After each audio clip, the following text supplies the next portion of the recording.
Hey, this should be a rather short video because the effects I'm going to show are really quite simple. Now, I don't always take photos, but when I do, I shoot in RAW with a flat image profile. I do this because in nature there's a large range between the intensity of shadows and highlights. Cameras can struggle to reproduce what the eye sees, but shooting RAW with a flat image profile captures the most information, which I can then play around with in Photoshop. Here are some of the photos I took from this last Minnesota snowstorm that dropped a foot onto the Twin Cities Metro and caused 4-hour, 15-mile commutes because apparently semis can't make it up icy interstate inclines. Pretty, right? As long as you don't gotta go to work in it. I'll open up this one right here because this one gives me a really good idea and it'll help me show you guys what these images look like straight out of the camera. And this is obviously not what it'll look like to my eye. But you can see that because I shot this in RAW, I have all the information right here in the histogram. Nothing is clipped yet. So that means I can play around with this quite a bit. And it's still going to look nice. So the first thing I'm going to do here is I'm going to bump my exposure up so that this graph gets a little bit more centered in the histogram. And I'm going to leave my white balance a shot because I set my white balance to be the snow custom in the field so that I wouldn't have to worry about it here. Since I use that flat image profile, I'm going to boost the contrast a little bit to bring some of that contrast back in. And then shadows and highlights, when I'm in a camera raw type of setting, I'm just going to always boost the shadows and drop the highlights. That's just kind of my process. Then, looking at the histogram, I'll take the white and black slider. I'll take the white slider here and I will move it to the right until those channels start clipping. And you can see right here, this little icon will turn color if it has a channel that's being clipped. So right now the red channel is being clipped. So I'm right on the edge here, I'm going to leave it right there at 47. Same thing with the blacks, I'll move them to the left until I get clipping up. The red channel clipped right there. So I'll leave the slider right there. Clarity is kind of like a sharpening thing. You can boost it way up, that's what it looks like, versus all the way down. It looks extremely flat. Try leaving it at 0 once and see what it looks like after I do the vibrance and saturation. Vibrance and saturation are kind of related. Vibrance will have more of an effect if your saturation is boosted. Whereas if you have your saturation way down, vibrance isn't going to have as much of an effect.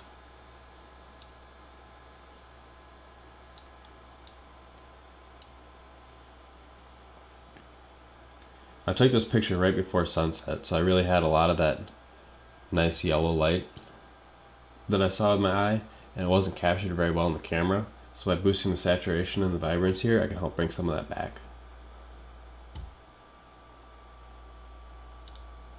I'm not going to play around with the curves here. Noise reduction. So if I move this luminance slider to the right, it reduces the noise. The way we can see that is if I go into 300%. Okay, now look at some of these branches. I'm going to have the luminance at 2 versus if I have it all the way up. These branches get a little bit smoother. It's really hard to tell in this picture because I shot at ISO 100, which means there shouldn't have been much noise anyway, and there wasn't.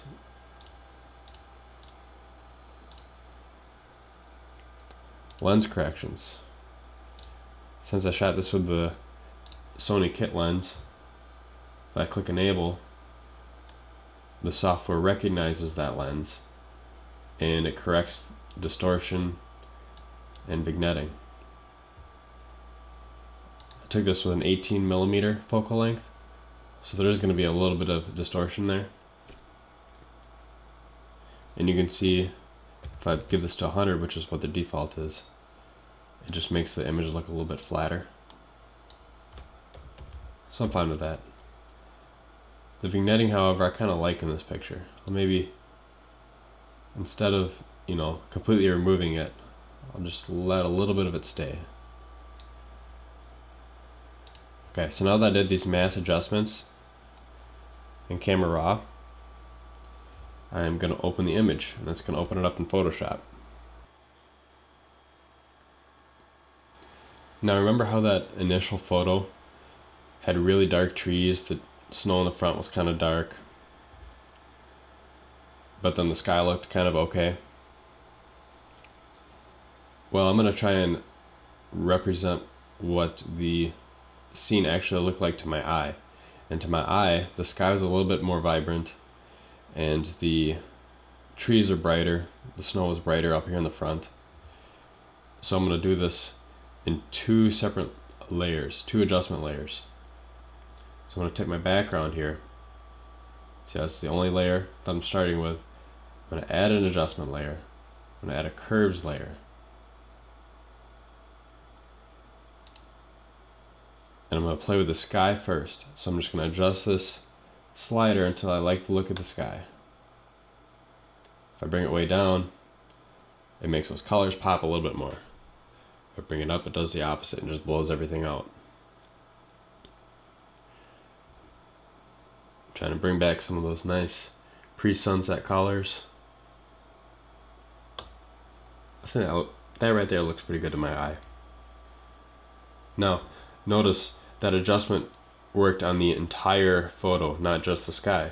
That's because this adjustment layer right here, this box is all white. That means it's going to be applied to the entire image. If I were to take a paint bucket tool, a black paint bucket tool, and paint the entire image black, I'm actually not painting the image, I'm painting that layer right here, then this curves effect is applied to 0 of the image. So if I want to just apply this to the sky, I can make this entire box black, then take a brush with a color of white, a very soft brush, hardness 0%, and I can just paint white onto this curves. And that is effectively going to be painting on a mask. So now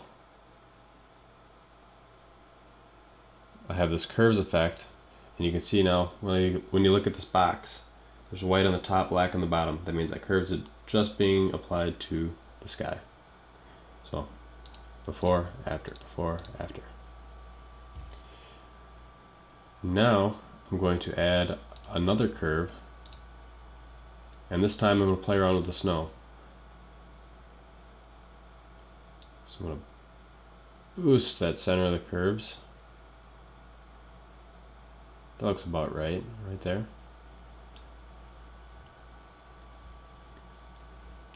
So I'm going to do the same thing I did last time. Take the paint bucket tool, paint black in the image, and then use a white brush to bring it back, just in the areas that I want it to.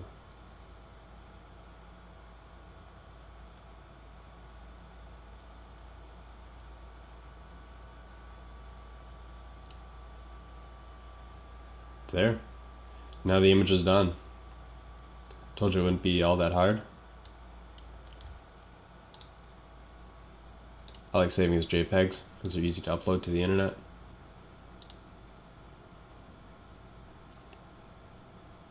Save that right at my desktop, and maximum quality estimated about 10 megabytes. Okay, that's it, completely done. So thanks for watching, guys. If you have any questions, leave them down in the comments below.